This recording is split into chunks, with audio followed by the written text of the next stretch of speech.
Crew. Welcome back to the Spiritual Social. I'm Lexi, your local light worker. I do want to apologize, guys, for taking a bit of a break with uploading. I was going through some things in my personal life, some pretty heavy things, and I was constantly being interrupted, blocked, so I decided to just surrender and trust the process. Some important shifts have been happening in my energy as well, and I really needed to take care of them so I can come back and help you.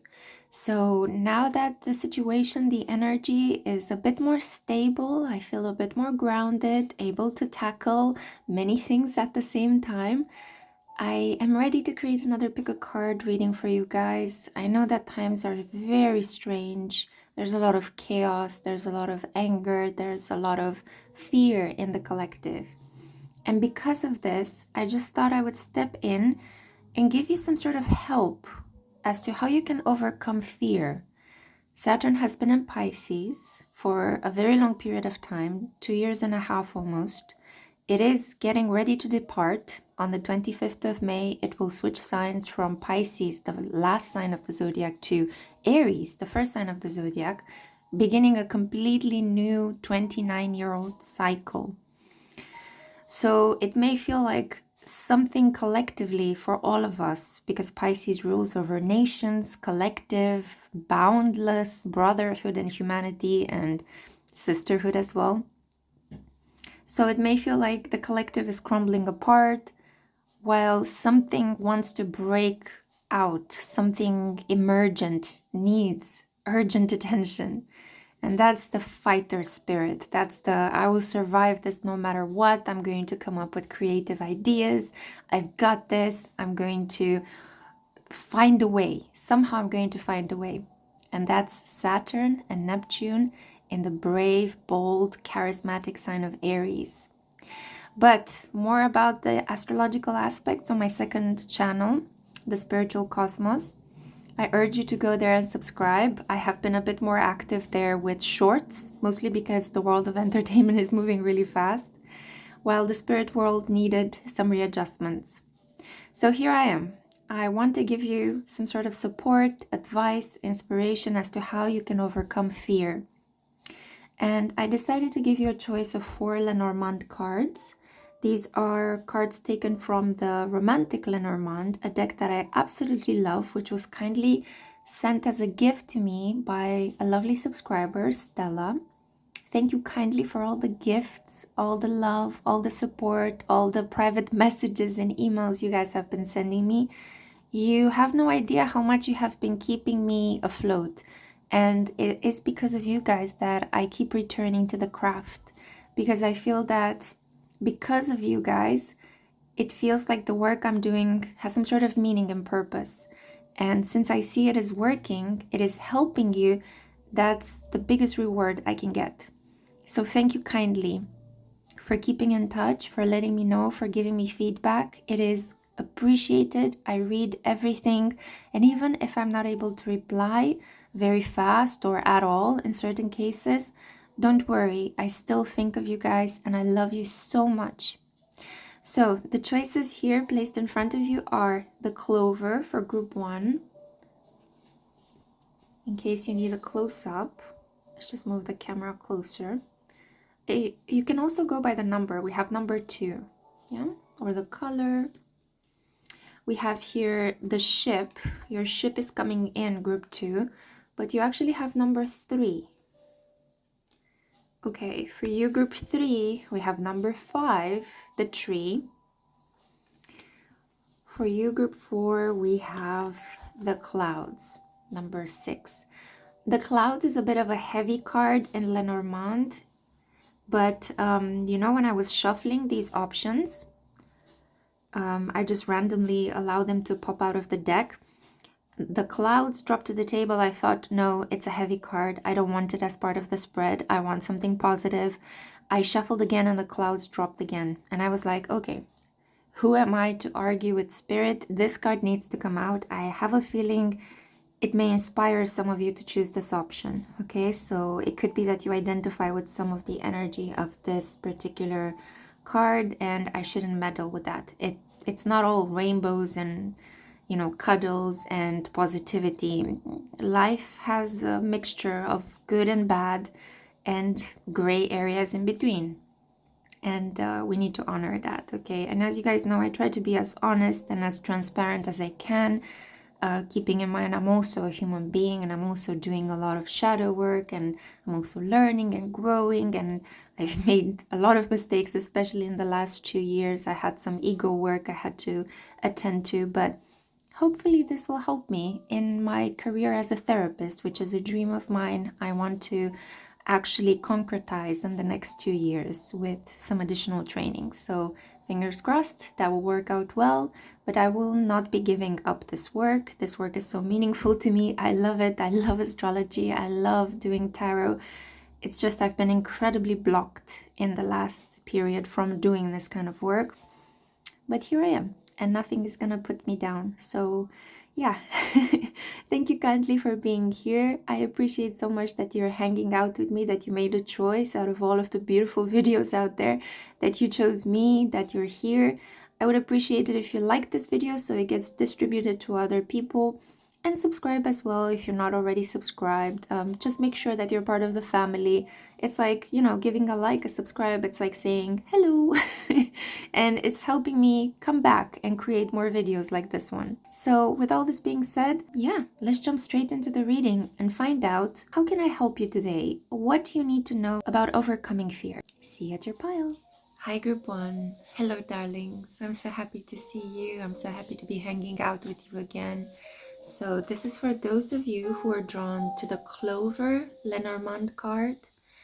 I'm going to do my best to provide you with some advice as to how you can overcome fear in this period. So I'll be pulling some cards. I have here the tarot. Let's see.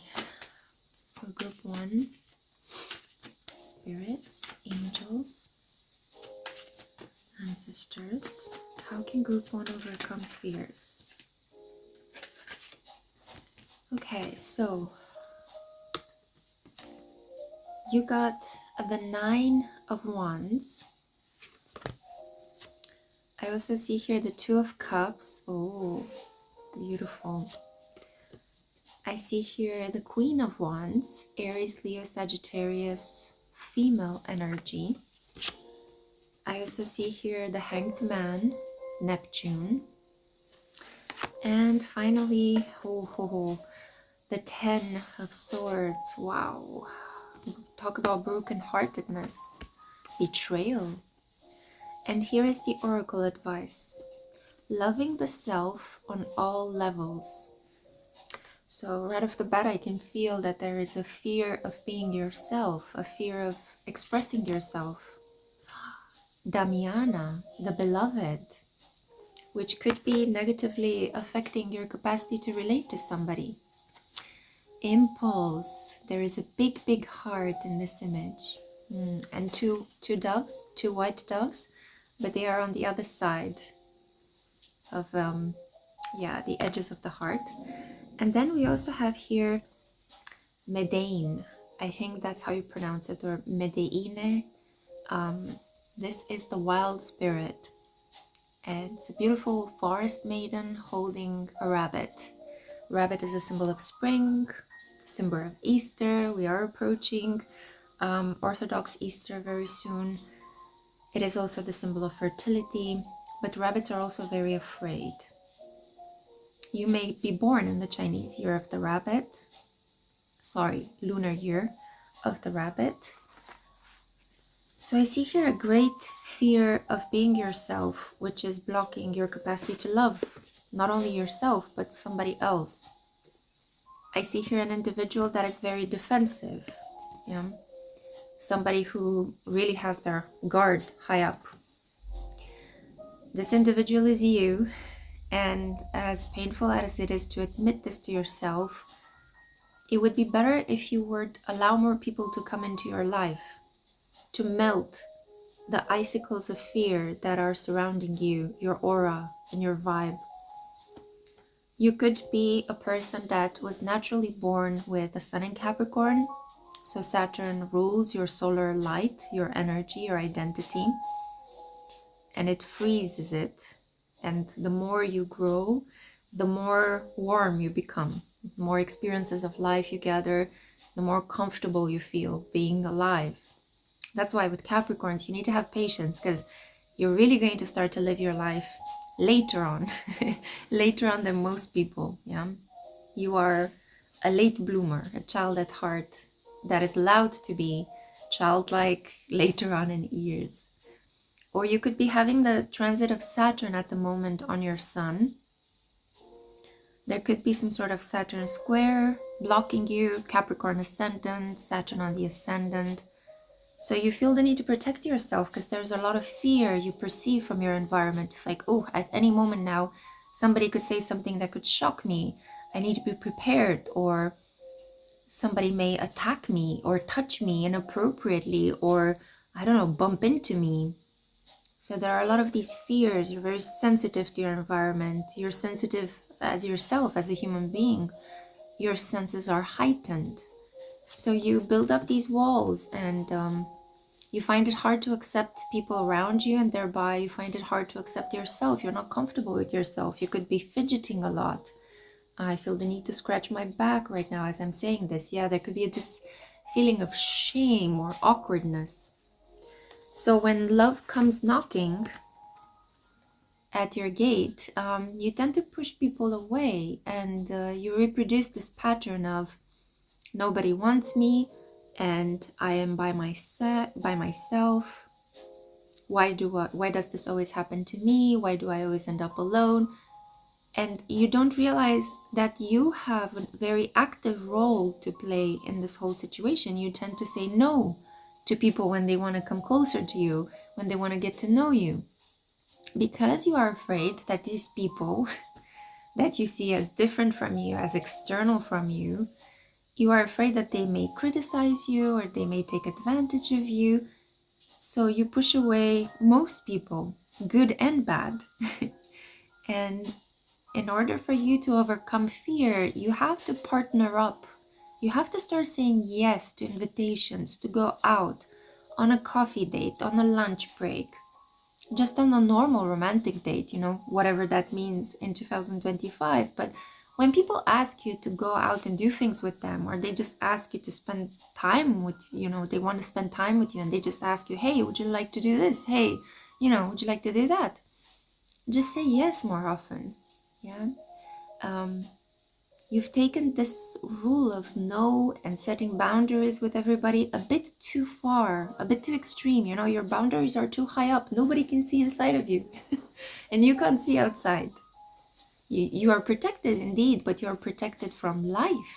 And I guess you want to live your life, right? You don't just want to exist behind walls, because that feels eerily like being in a prison of your own making, right? In Romanian folklore, we have the story of Meșterul Manole, or Manole the Carpenter, I guess you would translate it. And he actually, in order to show God how devoted he was to the church, he actively participated in building a church, and he sacrificed his beloved. He sacrificed his wife, Anna, by bricking her into the wall of the church he was building. In this way, it was believed that he made a sacrifice to God, and God would see how devoted Manole was to the faith, to prayer. He sacrificed what he loved the most. But you can imagine how horrifying that is, and how punishing it is, not only to himself, but also to his wife. So setting boundaries, I guess the moral of the story is, sorry, I don't mean to depress you, but the moral of the story is that, boundaries are good to a certain extent, but raising them too high, creating too many of them, is only going to lead to conflict. It's only going to lead to sadness, desperation, despair, because we are naturally primed to connect with our environment. We relate, we have social brains, and that's a beautiful thing. And we tend to forget that in the age of individualism and, capitalist competitiveness. So remind yourself of that. Remind yourself and give yourself, allow yourself, because you love yourself. You want to do things that make you feel good, right?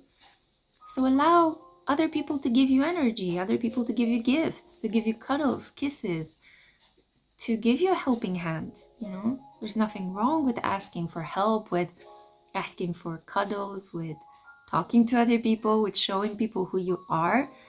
You need to act more on impulse. Act more from this place, not so much from this one, okay? Because this place, it's good in helping you navigate life, right? The seat of reason, the frontal lobe, the one that organizes all of our movements and motivations and controls our limbic brain, our limbic system.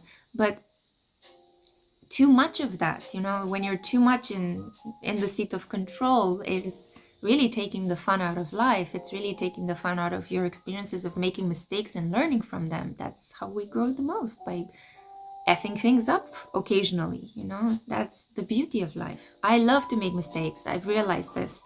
Saturn is teaching me at the moment how healthy it is to make a lot of mistakes, because that's how you learn the most. That's learning that sticks with you, you know. It attaches it to yourself like something sticky, like an amoeba or something. But yeah, impulse, you know. Do something a little bit more foolish, you know. If you feel like going and grabbing somebody and saying, hey, today we're just gonna go out and have, you know, lunch in the garden, do that, you know. Or if you feel like buying a coffee for a friend and just knocking at their office door, handing them a coffee, here, coffee just for you, just because it's Tuesday and happy Tuesday. You know. Or if you feel like giving somebody money, you know, maybe you just feel generous one day, it's like, give somebody money. If you feel like adopting a pet, you know, go for it. Stop overthinking it so much. Just adopt a pet. It will make you very happy, and it will make that animal incredibly happy. So begin with small things like this. Act on impulse with small things, and then build them up to bigger things, like tell somebody you love them, right? Purchase a house just because you feel the vibe of it, and hey, if you have income, why not? Get into the car and drive to the city that you've always wanted to visit, you know. Small things lead up to big things, lead up to a lot of big courage and taking risks. So if you've been leaving things hanging with a special someone who is a fire sign, doesn't necessarily have to be a woman, could be a person that identifies as a woman, but it could be also the very passionate, fiery anima energy inside of a man who has surrendered to this archetype and has integrated this feminine archetype, this fiery creatrix archetype inside of himself. You know, if you've been on hold with this person, if you've been keeping them like at a distance, it's only producing a lot of turmoil inside of you. And in this relationship, it's only causing a lot of heartbreak, lack of trust. The good thing would be just to cut yourself, you know, free yourself from the tree of life. This image is really beautiful because the hanged man represents the Nordic god Odin, the god of wisdom, preparation, planning. And his story is so beautiful because he used to be incredibly arrogant, believing that he mastered everything, that he can trick other gods, and that he always had like an ace up his sleeve.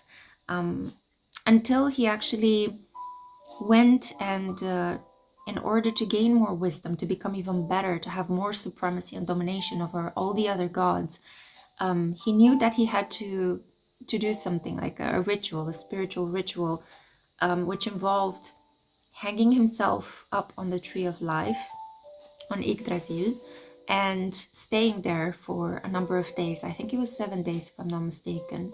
In the process, he sacrificed an eye to the waters of life that were surrounding Yggdrasil. But the really beautiful part of the story, and not that many people actually focus on it, is that the tree of life was fed, was actually nourished by the cosmic waters of Erda, which is this goddess of earth and fertility and life.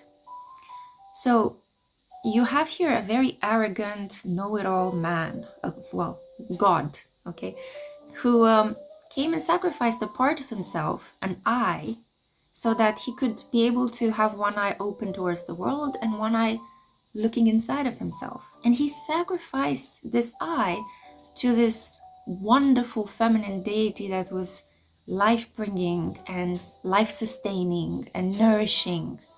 So in a way, we sacrifice our arrogance in front of the feminine principle that nourishes us. And we make peace inside of ourselves, or we combine our anima with our animus. And this is how we reach a higher level, not only of understanding and wisdom, but of self-acceptance and love. And we have to surrender to these parts of ourselves. And that's what made Godin, sorry, I combined his name. That's what made Odin the better god. I transformed him into Godin. Yeah, you guys know I keep it creative on my channel. But yeah, it's a really beautiful story. Feel free to, you know, do some research and fact check me on that. I'm sure I missed a lot of details, but that was the core of the story, and that's why it stuck with me, and I like it so much. At least this is how I interpret it. You may have a different interpretation, and I urge you to create your own. That's why myths are so beautiful, because we can attach our own life experiences and our own understanding onto these symbols that last throughout time. Anyway, coming back to your story, it would be wonderful if you get to sacrifice something. Maybe break down a wall in order to reach this passionate individual that wants to be with you, so that you would eventually be able to take all these swords out of your back and heal yourself, or allow those wounds to heal, so that you would stop bleeding all over. Love, you know, like Leona Lewis. I keep bleeding, keep bleeding. No, you have to stop doing that, you know, because love can also be fun, exciting, an adventure, and too, it can be liberating. You will find that you are better protected in the soft arms of a lover than you are behind a brick wall that separates you from the world. Think about how if people from a village, instead of building a wall and attacking each other over that wall, would just hold hands and support one another, that would create a bond that is stronger, that would encourage trade relations, that would encourage, you know, intermingling, marriages, in a much loving and creative and powerful way than, you know, attacking each other and going to war over resources and dumb things like having different opinions in terms of religion or other things like that. And I do say it's dumb because we do live in an age in which we need to be aware of that we should stop killing each other in the name of these things, these patriarchal remnants that are separating us from connection and self-love and the feminine principle. Okay, so wrapping this up, I do hope this helps. I have not said so much about this gorgeous goddess. I am going to leave her here for you to discover more about her. I'm not going to share that much about her. I just want you to do some research on your own and to figure out who Medane, Medeine, who she really is, yeah?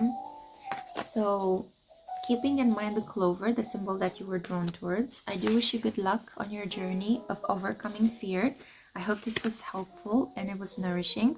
If you want to get in touch with me for a personal reading, I am open to that. We can look specifically at your case. This is a general reading. And yeah, that's about it. Thank you kindly for your attention. I cannot wait to see my next one. Hi group 2. Hello darlings. I'm so happy to be back here for you. I hope you're doing well. This is a reading for those of you that were drawn to the ship. Your ship is coming in. Things are finally moving in your life, and hopefully this will put an end to the fear that you may have gathered around you, the fear that you're feeling inside of you. Let's see, I have here the tarot. I'm going to give it a good shuffle in your name for your energy. I urge spirits, angels, and ancestors to come through for group 2, and they did. They did in a pack actually, so I have here 3 cards already. We have here the 2 of Wands, a fear of exploring your surroundings. We have here the Magician, and yet you have everything you need to explore your surroundings. And we have here the Hierophant. Oh boy. Not only that, but you can actually have a very strong and empowering impact on your surroundings once you overcome your fear of being in them and having an effect on the world around you. There could be a tendency here to escape through games, food, sleeping, being too much indoors. Yes, we have here the Five of Cups, overcoming a big loss, a feeling of being orphaned, being neglected, being put to the side.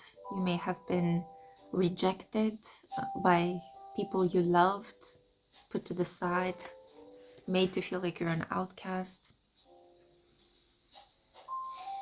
Yeah, and we have here the Queen of Coins. I see here Taurus, Virgo, and Capricorn energy. I'm kind of feeling like you always had to struggle to make ends meet, like you never had enough, and not even from your parents or your origin family. It never felt like you were entitled to the things you were given, like you were always made to be thankful for them in a way, or that you should never take them for granted, which is not necessarily a bad lesson to learn in life, but you do need a break, you know. I mean, your parents are supposed to take care of your material needs when you are small. You're not supposed to thank them constantly all the time to the point of exhaustion, right? But I kind of feel like a lot of you were made to feel like you had to make your own way in life financially, like, you know, you always had to work, you always had to make money, get an income. Nothing was provided to you so easily. And I feel like you also felt somehow left out. Maybe your parents were more attentive to your other siblings while they did nothing for you, or at least this is how you perceive them.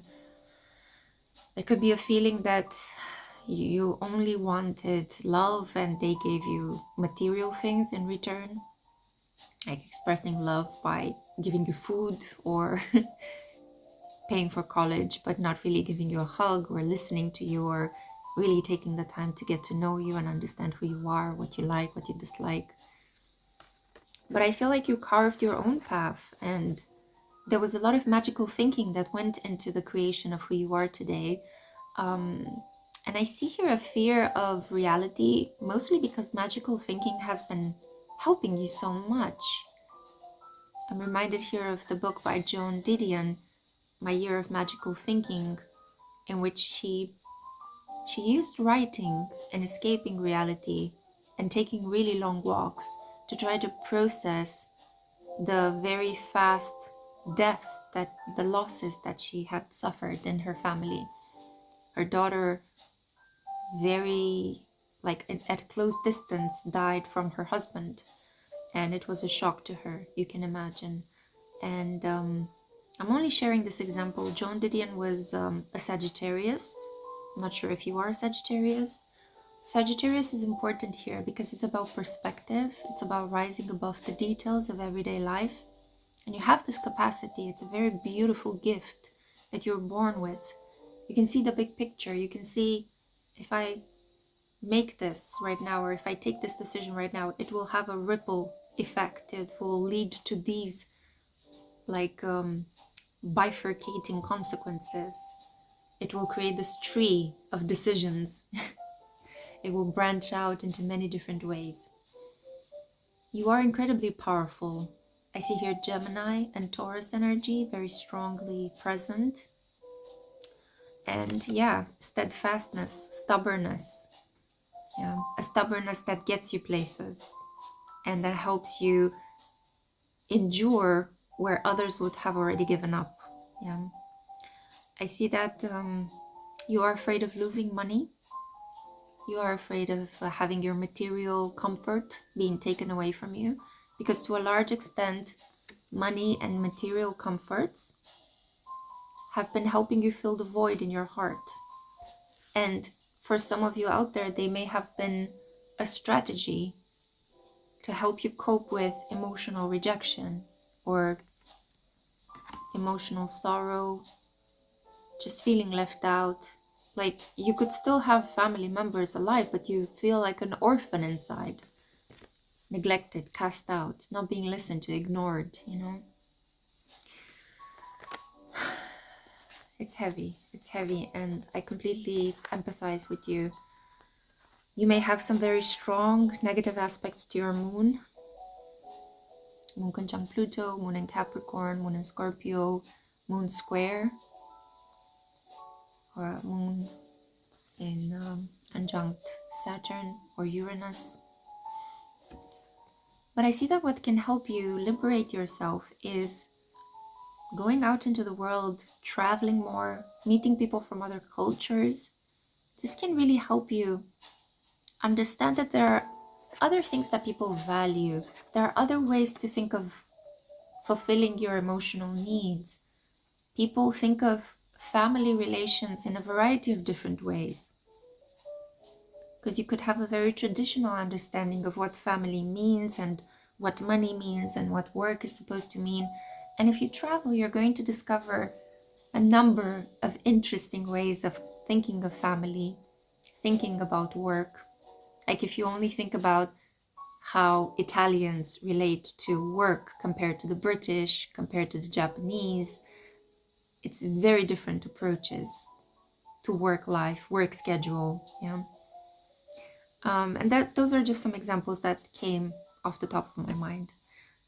But I can see here you are just a person that, you shouldn't worry about losing money so much, because you can always make it. You have this knack of um, transforming, water out of stone. You're just very resourceful, very inventive, you know? I guess you could sell sand to people who live in the Sahara if you wanted to. You just know how to do it. Yeah. You have this natural salesperson vibe. You're very good at marketing. You may even work in marketing, and if not, I strongly recommend that you think about this, because you could earn a very good income out of it. But traveling and exploring seem to be what will help you overcome fear, enlarging your horizon, widening your vista, getting in contact with different life philosophies is going to help shift your mindset from one of lack and constriction and fear, maybe even horse blinkers effect. It's like, I don't care. I'm just going to focus on what I see in front of me and my culture and my environment. But if you move from the local to the global, from the national to the international, right? Gemini to Sagittarius, you will understand that things really aren't that constricting and limiting and, like, terrifying. It's like, sometimes we think things are terrifying because we do not know better, we do not know different. And when we come into contact with something new and weird and strange, that's when we get liberated in some way. That's the gift of Sagittarius. That's Sagittarius energy. Travel, go see for yourself, experience life firsthand, and then come back and create a philosophy about it, then come back and think about it. But first, go out into the world and do stuff, and then reflect about it. Embracing sensuality as union. Wow. So this is about living in your body. Sensuality is about making use of your senses, not just in a practical way. You have eyes to see and a nose to smell, but in a way that induces pleasure inside of your body. It's like, what are you looking at? For how long? What are you smelling? Is it good? Does it provoke certain memories inside of you? Does it make you feel in a certain way? What are you listening to? Are you actually listening to people around you, to the noises around you? Are you able to find beauty in the noises around you? And the more you live in your body and the more you pay attention to your senses as organs of refinement that can perceive your environment in a different way than just pragmatically, I'm using my eyes so I can see what's in front of me. I'm using my ears so that a car doesn't, hit me on the street, God forbid. But if you start to look at your organs of sensing as ways in which you can get in touch with reality, not only by doing necessarily something, but it's about how you do it, right? I'm not just listening, I'm listening intently. I'm not just smelling, I'm smelling a specific something that reminds me of a memory when I was 4 years old, you know, like Proustian smelling, Marcel Proust, right? So consider that approach, living in the body in a sensual way. Your body is not just a tool, it is also an object that can transform your relationship with the world. You can see it as a bridge towards pleasure, enjoying the act of being alive, not just being alive to survive. We also have here chamomile, inner peace. So make yourself a cup of chamomile tea and sit and think with it, you know, sit a little bit with it. Do some sort of like sensual meditation just with a cup of tea. Smell, hold the cup, touch it, feel it in your hand, feel the warmth. The smell of chamomile is really calming and soothing. If you can't stand it, because I know some people don't like chamomile, try lavender as well. Sage, also good alternatives. So this is about slowing down a little bit. We have here 2 signs, earth signs, right? Taurus especially, the slowest moving sign of the zodiac, fixed earth, you know, the stablest or the most stable. And also the most dogmatic, the most stubborn, very hard to budge from what the Taurian knows is right. So this is about slowing down almost to the point of inertia. If you think that you're moving slow, go even slower.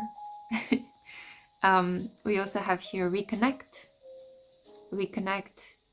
And this is again, I talked earlier about things branching out and you seeing outcomes, right? This is also about not only your mind being able to foresee things or plan specific routes, but it's also like if you see it not only as width, but also as depth and through the body, the roots that are connecting from your legs to your feet to the ground, to the earth beneath, so on and so forth. So what I'm trying to say in a convoluted way is that understanding that the world is not something to be feared or looked at only in a pragmatic way. What does the world want to get from me? What do I want to get from the world? You know, and I say here the world as society, people, groups of people that we interact with.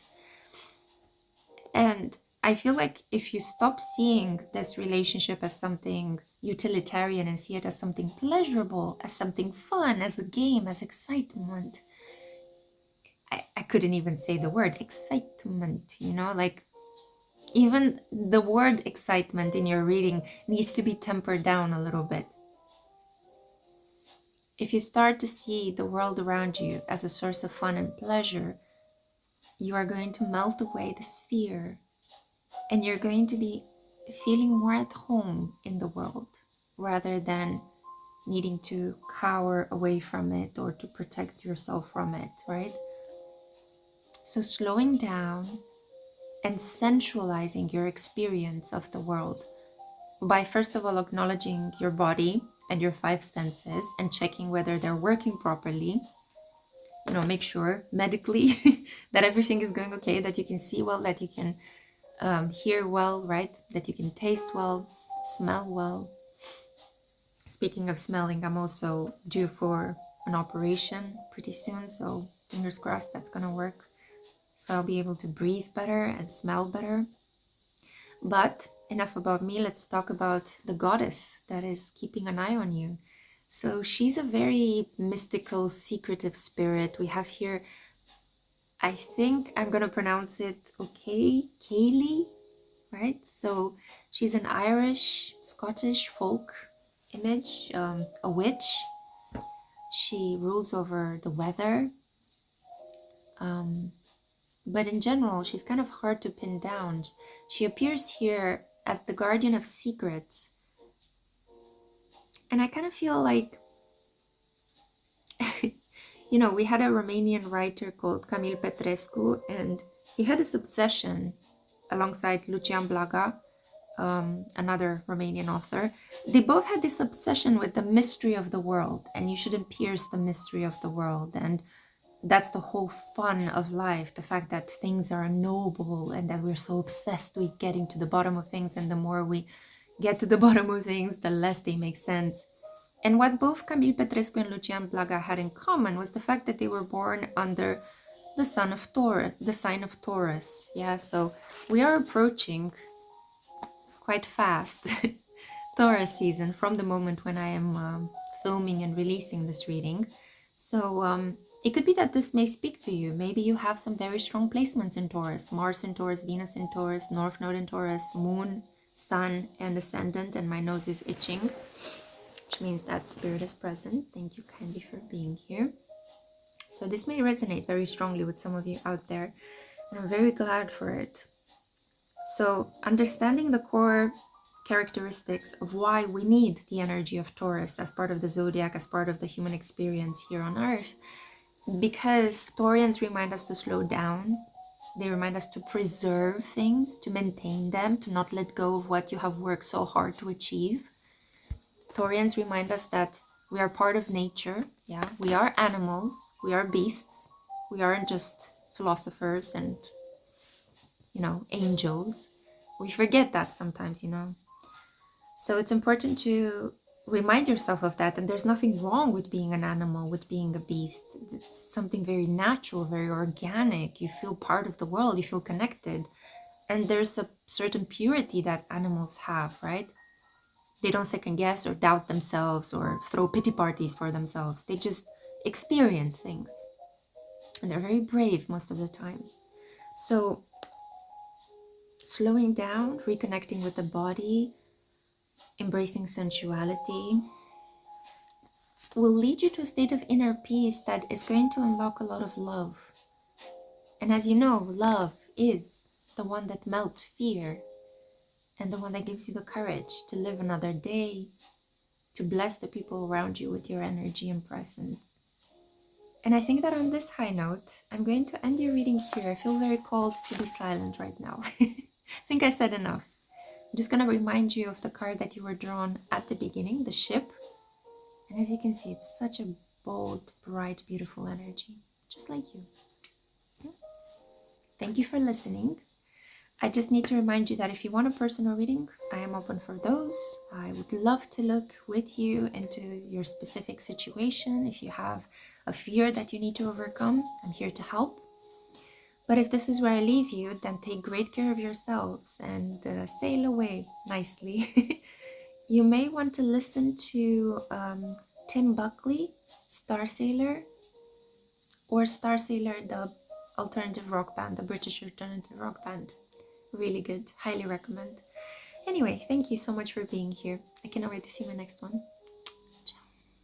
Hi, group one. Hello, my loves. I'm so happy that you're here with me. So this is a pick a card reading for those of you who are drawn to the tree option. We have here number 5, usually the number of change. So I can see that you're usually a person that doesn't get scared so easily. Although I think that in this period, you find yourself acting out of character. You're usually the person that people come to when they are afraid. You seem to be the one that holds down deep roots. Your calm seems to be legendary. But even you got rattled in this period. So let's see what's going on. What's bothering your treetop crown? Yeah.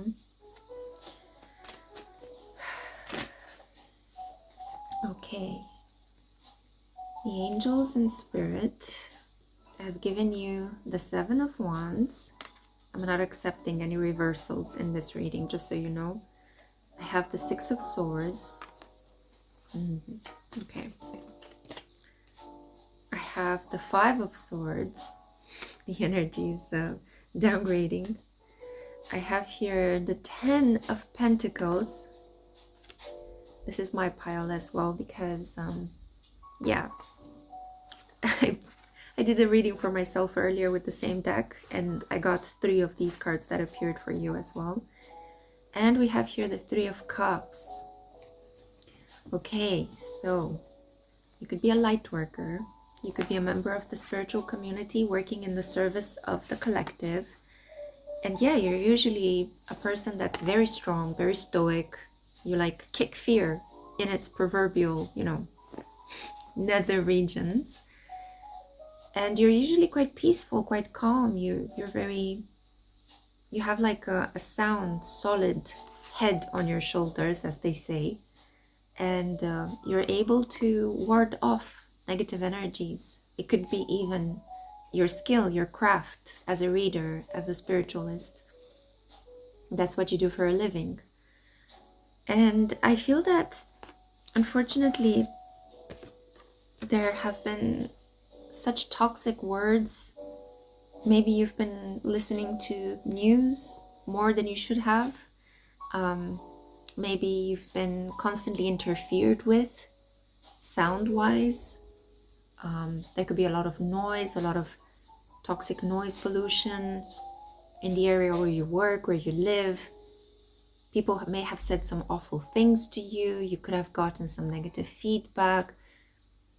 There's just a lot of verbal conflicts, a lot of mental anxiety that destabilized you. So I wouldn't necessarily say that you're overwhelmed by fear, but more like you're dreading the future based on unsuccessful past experiences. It's almost like you went out into the world, guns blazing, heart open, and the world criticized you, put you in your place, snapped back at you. And it's kind of like you internalize that. Now you feel like there's something wrong with you, that you should protect yourself when you go out into the world. When in reality, you're a high-value individual that is able to create a lot of material wealth, but self-limiting beliefs caused by these internalized conflicts have been blocking you from truly fulfilling your potential.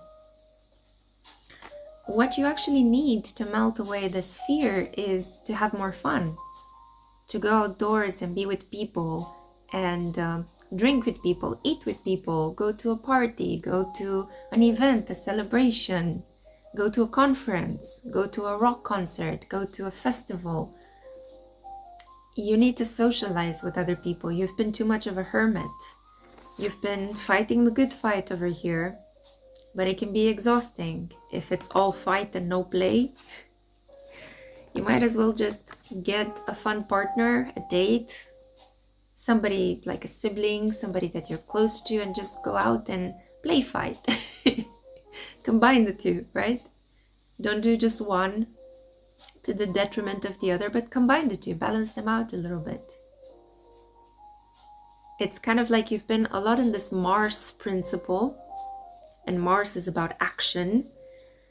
But when Mars is exaggerated, it can lead to drama for the sake of drama, conflict just because of impulse. You can't help yourself. You just feel the need to do something and you just stumble over everybody's toes. But Mars can also be incredibly fun, the life of the party, charisma central, right? Mars is about, doing wild things, having fun, laughing from your belly, and just enjoying life, meeting new people, doing fun stuff with people, and forming bonds because you do things with people. It's kind of like if you guys played Stardew Valley or Spirit Tea, you know that in order to improve your relationships with the villagers, you have to either give them a gift or go out and do something with them, like fishing or singing karaoke or, catching bugs. Talking to them as well, it really helps. So that's kind of the vibe. You need to be doing more of that and less of this, right? Less defending your ground against dark forces. Because you could just be overprotecting yourself. The dark forces may have been vanquished long ago, but you're still there, still fighting, still on top of a fortress. When you just need to put down that wand and just go out and have some fun, it's okay, you get a break. There are Fridays in your world as well, TGI Fridays. And I do feel that if you are worried about money, you shouldn't be, because money is coming. But it's you have a different mindset about it, I would say. You feel like you haven't worked hard enough and therefore you may not be getting as much money as you would hope to, but it is coming nonetheless because it's connected to your sense of self-worth, not to the effort. Obviously, you need to be doing certain things out there into the real world in order for money to appear in your bank account. It's not all magical thinking, but it shouldn't be as filled with effort and grinding your teeth and like, blood, sweat, and tears to get a certain income. It can be something that you just enjoy doing, or you do without putting a quantifier around it, right? When you do creative work, for example, it's hard to measure it, it's hard to quantify it. And calmer waters are coming, so this period of tension and anxiety, it's only temporary. Calmer waters are coming. I cannot pronounce this because the r is very soft, calmer, while the r in my language, Romanian, is very r, So all this being said, it could be that you're learning a new language. You're trying to speak the language of a country in which you may want to emigrate. Let me see the bottom of the deck. 5 of coins. 5-5. 5-5. Yeah. So I see here a mother and a child. There was a big issue here, a big wound to your soul, to your heart, in relation to somebody that nurtured you. You had an argument, a fight, you felt rejected by a mother figure, and it's still hurting you a lot. It was a wound that was opened up, and there has been no band-aid placed on top of it, and it's creating a lot of fear. It's making you feel like you're an orphan out there into the world, abandoned. And even though you may be physically an adult, psychologically, it's like you regress back to this period of when you were a child and your mother wasn't there, although you needed, or your father, whoever was the primary caregiver. You needed to be protected and you weren't. And you may have had recently a conflict with your parent, the parent that touches you the most, deeply, soulfully, and it's kind of like you relived that wound from when you were a child. Your mother or your father may have said something to you that hurt you deeply. I see most likely a mother figure here. And it's kind of like it sent you back to when you were 2 or 3 years old and you felt abandoned, physically abandoned or neglected or unfairly punished by your mother figure. And this is kind of like a wound that is affecting your capacity to think, to communicate, to make solid decisions as well. Yeah.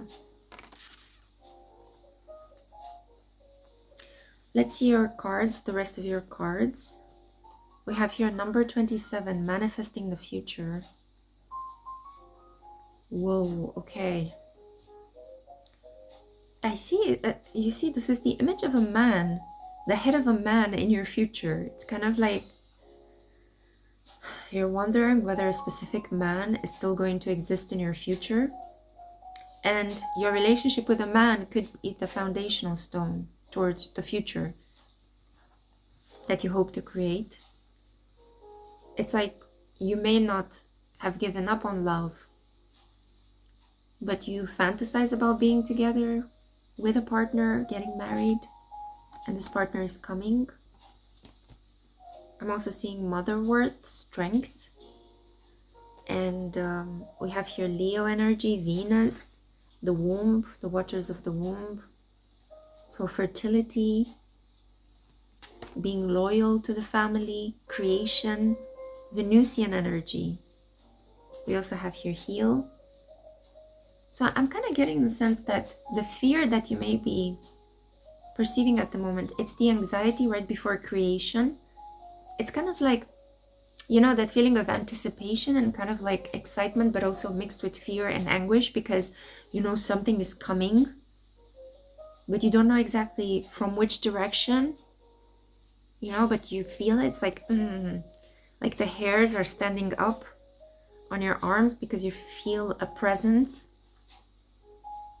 And I feel that this is like if you have been single for a very long time, if you haven't been married, or if you always wanted to have a family and you're thinking, oh, it's too late for me now, that ship has sailed, the train has passed. It's actually not. It's actually you're reaching the moment of true healing. And if you had an argument with a parent and it brought up a deep wound, it's only to prepare you for becoming a parent yourself. It's kind of like you finally understand, I have nothing to fear now. I'm no longer a child. I'm an adult. I can take care of myself. And even more, the next level is I can take care of another vulnerable being.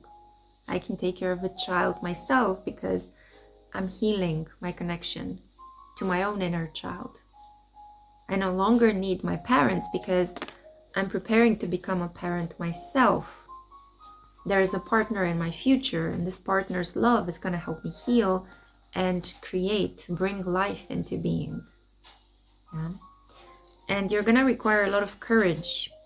Yeah, Leo energy, courage, being brave, protecting the brood, the kin. Yeah. So you're manifesting a very healing future. It may not seem so right now. Maybe you feel pulled in all sorts of directions, but that's because you need to center yourself and remind yourself of what's important and what it is you truly crave in your heart.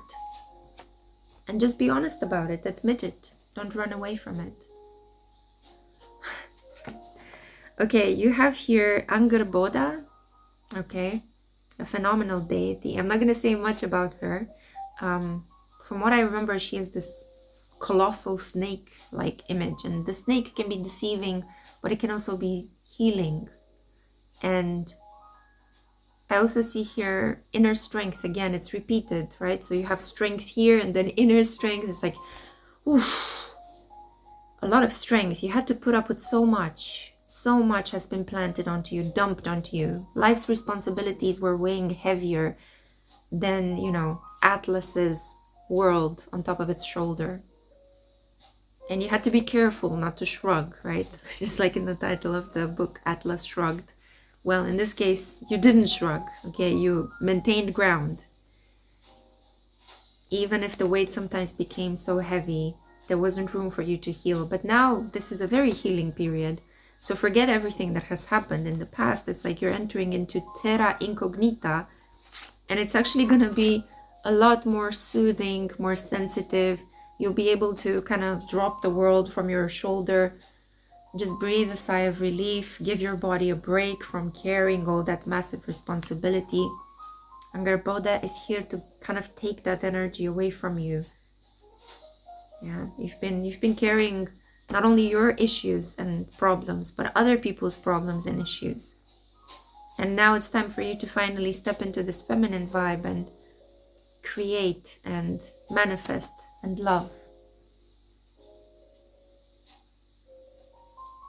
Yeah, it's actually quite beautiful.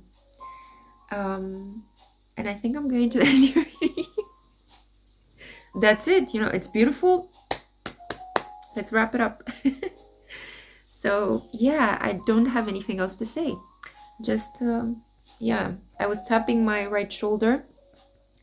Be mindful of what you're going to take on next.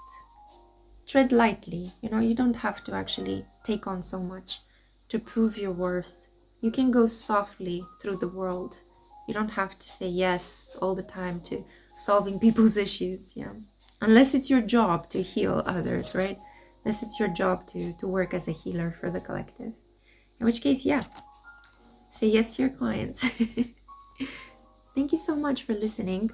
I hope you can do some more research and find out more about the interesting myth of Angarboda. She's a really fascinating character, and most likely I'm not pronouncing her name correctly, but find out how you have to pronounce her name. Thank you so much for listening. If you want a personal reading, I am open for those, and I'll be happy to help you.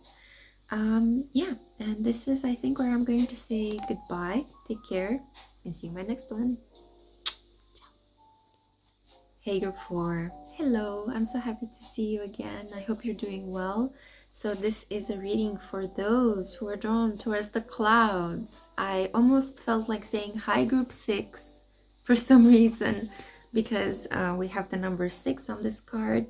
And I did mention in the introduction, it was a really interesting way in which I selected this card. Normally in the Lenormand, the clouds don't really represent something positive. So when I was shuffling what Lenormand's cards to use as options, this card dropped to the table and I was like, nah, let's put it back into the deck and choose something more positive.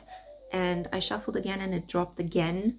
So Spirit was very strongly indicating this has to be in the reading, okay? Don't argue with me. So I'm not gonna argue. And I think it may resonate very strongly with you. So let's find out, what can you do to overcome a sense of fear in this period? You were drawn towards this specific reading for a very important reason. I believe that there are no coincidences in life, although our logical minds like to tell us that. But, you know, consider how unique it was that out of all the videos on YouTube, you clicked on this one and you chose this pile, and I have a funny story connected to selecting that card. Gets you thinking, right? So you got a lot of cards. I don't know why I'm still shuffling. It's like there are a lot of things in your life, but you're still looking for more. The grass is greener on the other side. Could be that effect. Let's see what cards you got. We have the Knight of Wands. Yeah, constantly seeking, exploring. Definitely. Could also be running away from something. So a fear of committing, a fear of sitting still, maintaining. A fear of the middle part. Yeah. You like beginnings and endings, but the middle part, ugh. What's that? What happens then? Aries, Leo, Sagittarius energy. Masculine. We have here the Three of Wands. Yeah. The world is your oyster. And if you can have a lover in each port, if you can go out and explore the world, then you feel good. You feel safe. Whereas if you are to sit still in just one part of the world, you feel bored.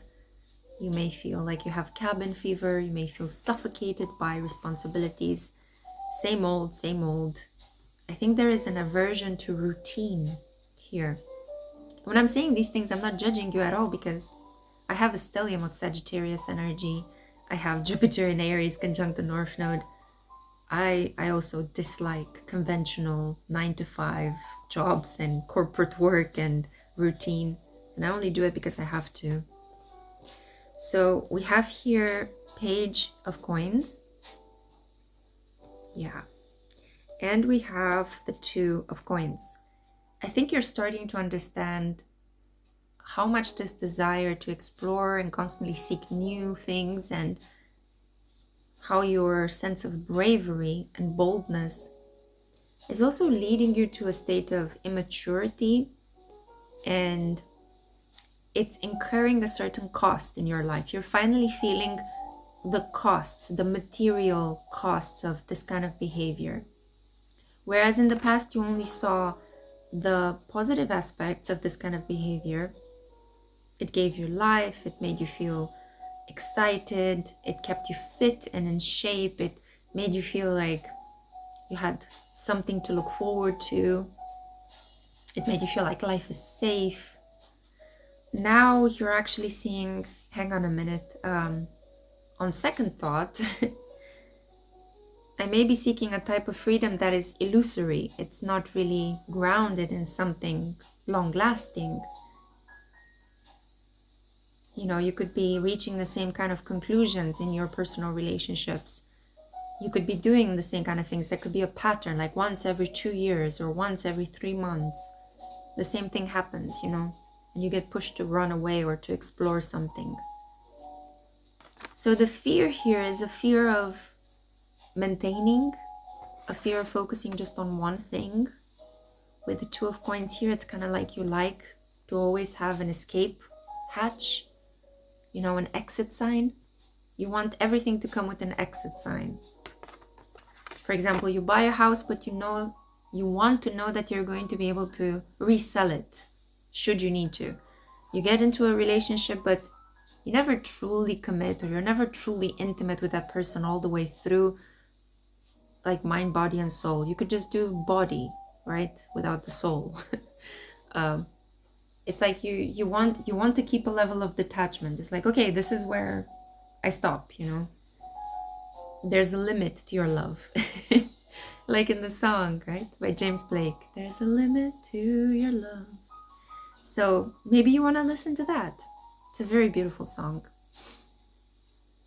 And I'm saying these things to help you become aware, because awareness is one of the best tools that we have to combat fear, to come to terms with parts of ourselves that we don't like, so that we can accept them, so that we can have these moments of, hey, there you were, missing part of myself.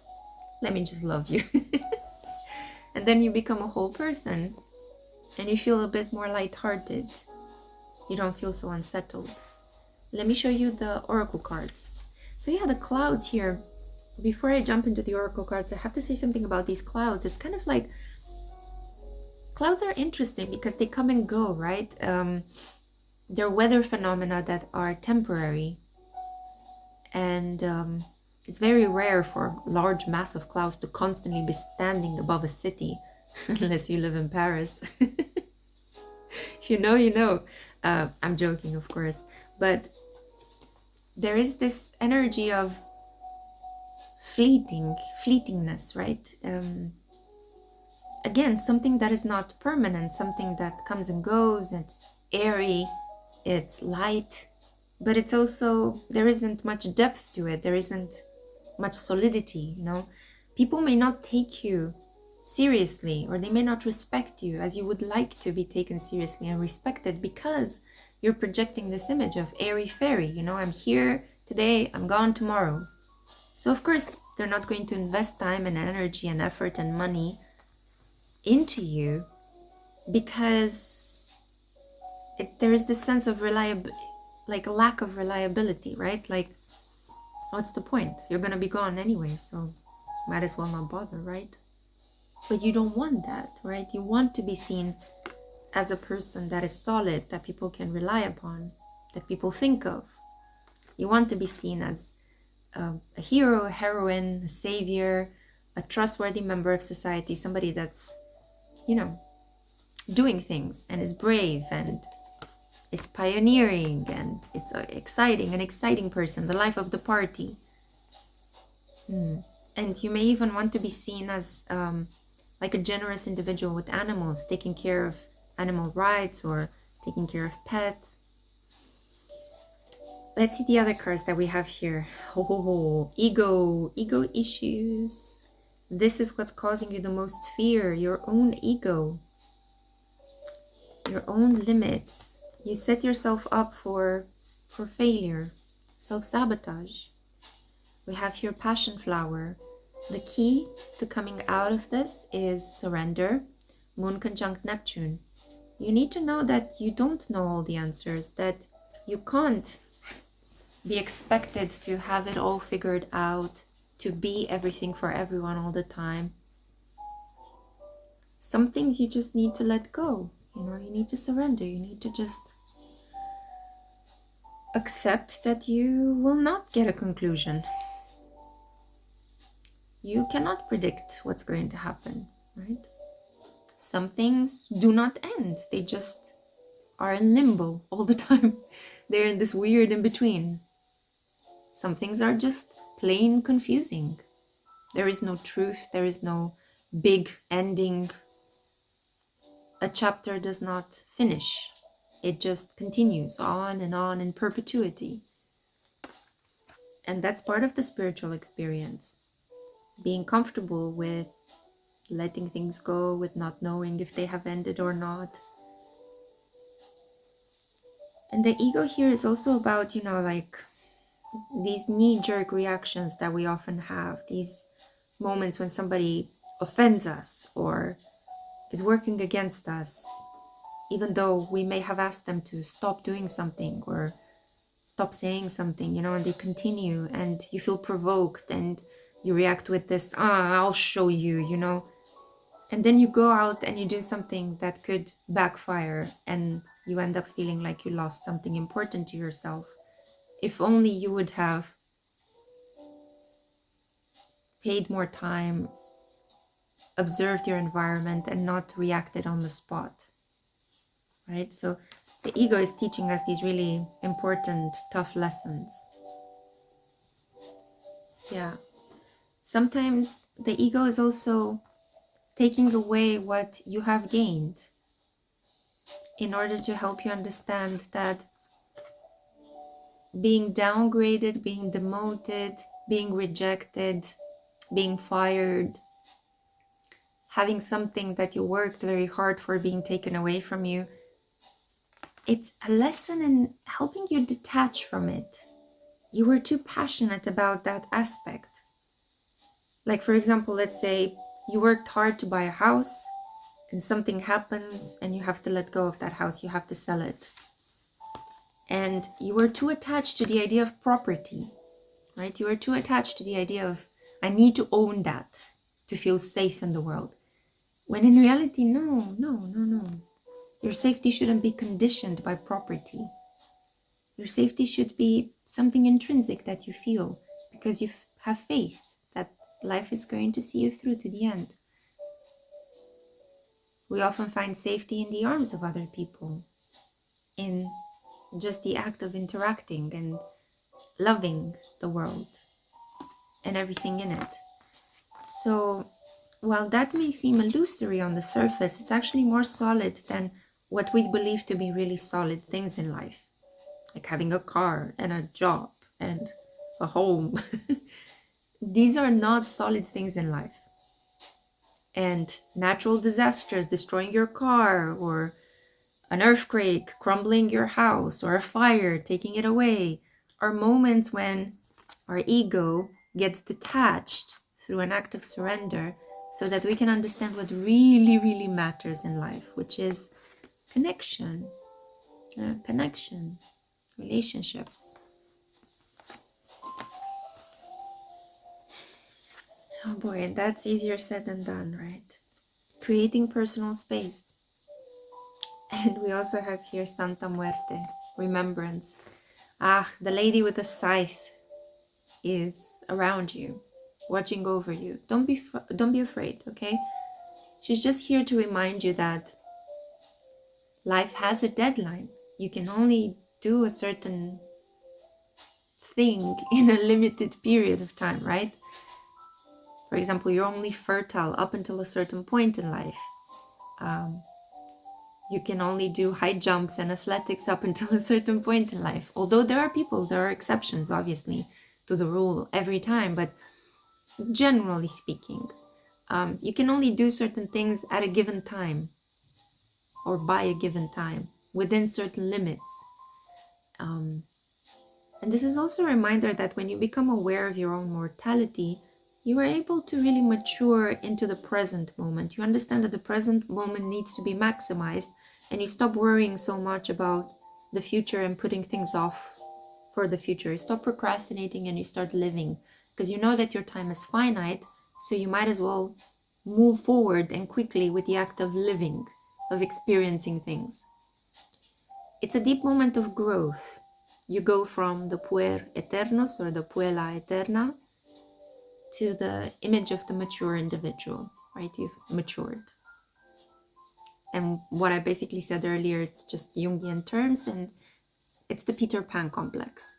I don't know if there's an equivalent, a feminine equivalent to the Peter Pan complex.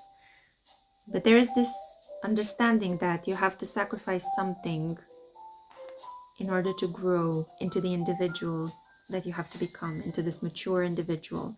And in your case, relinquishing a part of your ego, this part that always runs and lacks commitment, believing that everything should be exciting and new, if you relinquish that part of yourself, if you just separate from it, and you create personal space to truly reflect on what's important in life, you will see that all of a sudden things are going to start working out for you, and you're going to find safety not in the things you thought you should find safety in, but in human connection. And that's going to strengthen your ego from a very different perspective than how it was strengthened before, because we all have an ego. It's healthy to have an ego. A person without an ego is psychotic. So we have these I, right? I am a certain culture, I have a name, I have an age, I have a certain occupational skill set, right? It's important. These I affirmations are our ego. They're connected to this conscious part of ourselves that we identify with. The problem is when we tend to identify too strongly with the ego to the point where it's causing us problems, right?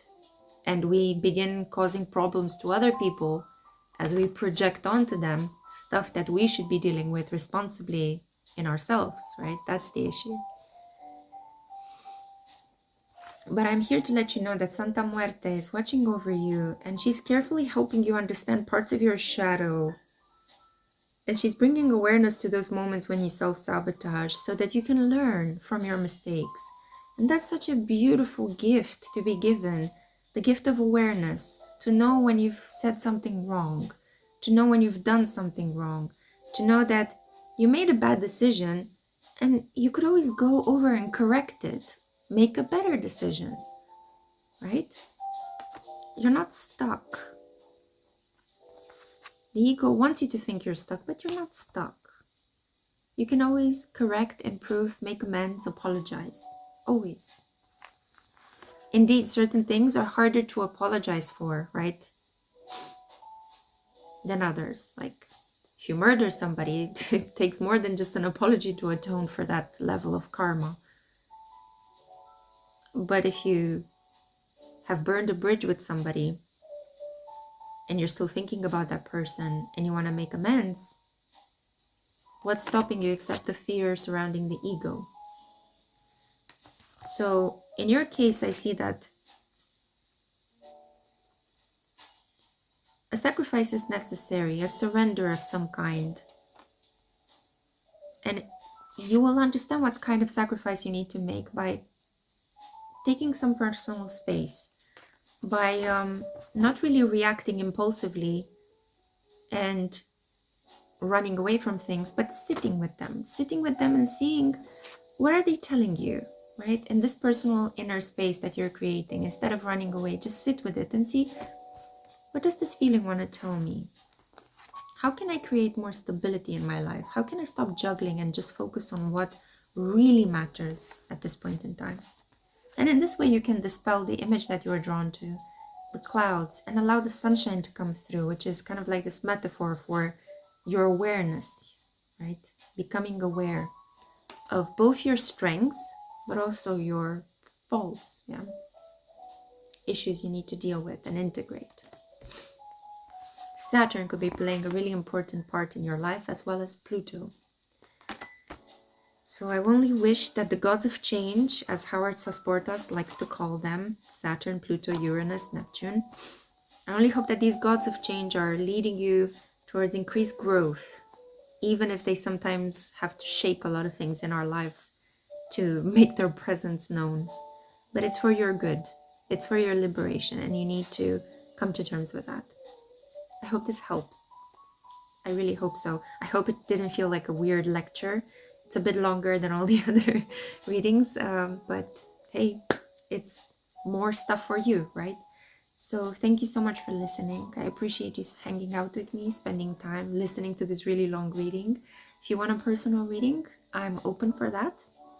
But if this is where I leave you, then okay, take care, and I cannot wait to see my next one.